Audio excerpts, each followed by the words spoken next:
Welcome to The Explainer. Today we're doing a deep dive into a fascinating piece of viral content that you've probably seen floating around your own feed. It's a short, maybe 100-word social media post about the modern cost of living in America. Whether you've seen this exact post or something just like it, we're going to pull it apart piece by piece. We really want to understand how the author captures attention, structures their argument, and maps out a very specific economic reality that's clearly resonating with thousands of people right now. Let's get right into it. Okay, let's jump right into the hook. The author kicks things off by saying, nobody tells you this, but a $50,000 salary feels like nothing in America right now.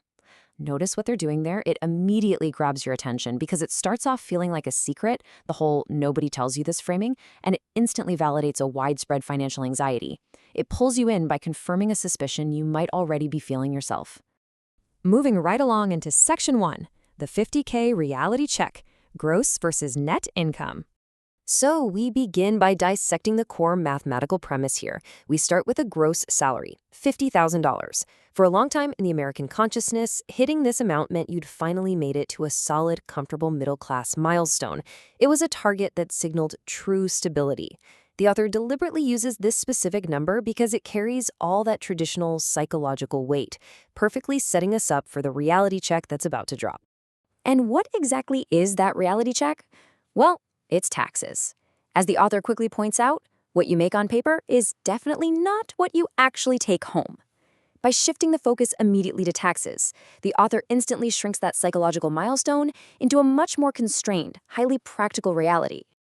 After Uncle Sam takes his cut, the author states that your actual take-home pay on a $50,000 salary shrinks down to about $38,000. This smaller number is what you actually have in your bank account to work with. The post successfully forces the reader out of the theoretical $50,000 and down into the hard reality of 38, setting the perfect stage for the budget breakdown. Which brings us to Section 2, the monthly expense breakdown, itemizing the burden. This is where the math gets really specific. Let's walk through this strict monthly burn rate exactly as the author lists it. Rent, $1,500. Groceries, $600. A car payment takes up $400, insurance is $300, and utilities rounded out at $200.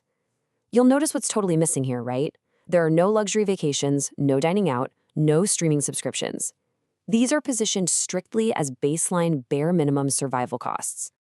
According to the post, when you tally up these bare minimum essential expenses, they hit exactly $3,000 every single month. It's a remarkably clean number, which makes the argument incredibly easy for a reader to digest and follow along with, especially if they're just scrolling on a small phone screen.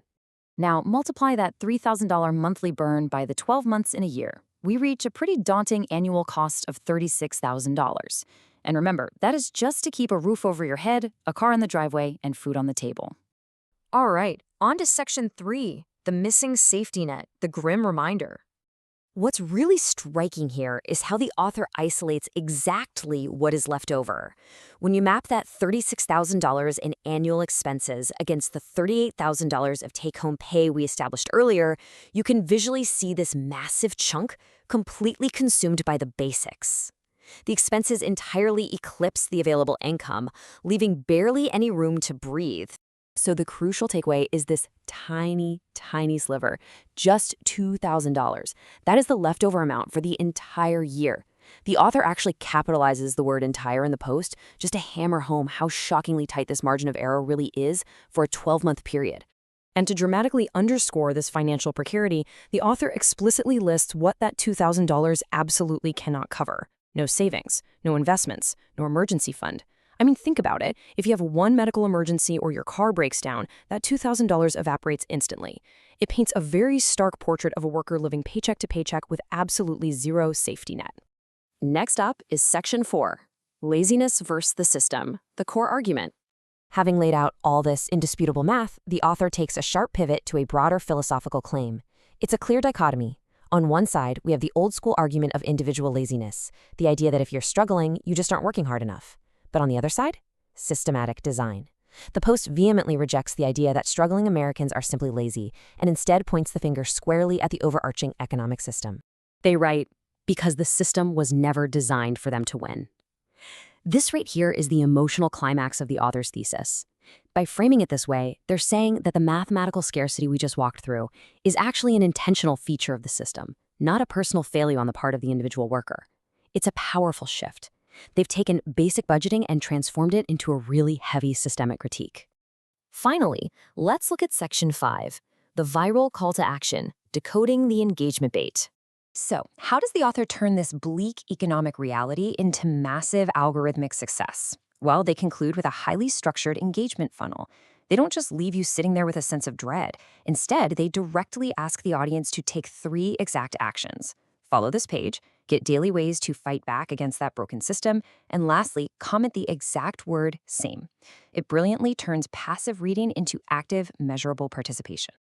And let's really think about the power of that word same.